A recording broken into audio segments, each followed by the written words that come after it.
কাঁধে ভাইয়ের লাশ। সেই দুই বোনের মধ্যে আমি এক বোন। আমি শহীদ ইসমাইল হোসেন রাফির বোন।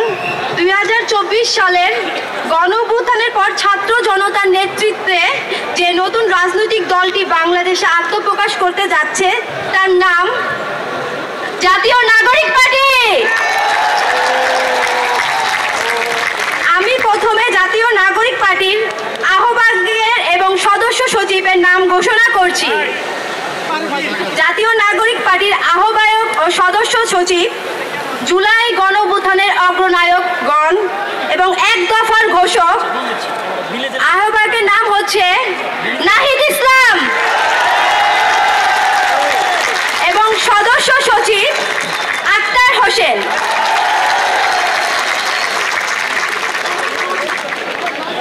ধন্যবাদ। আসসালামু আলাইকুম।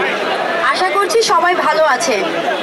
আপনাদের মনে আছে 5ই আগস্টে দুই বোনের কাঁধে ভাইয়ের লাশ। সেই দুই বোনের মধ্যে আমি এক বোন, মিম আক্তার। ইতিহাসের পাতায় কখনো হয়তো দেখা হয়নি বোনের কাঁধে ভাইয়ের লাশ। এই মর্মন্ত ইতিহাসের পাতায়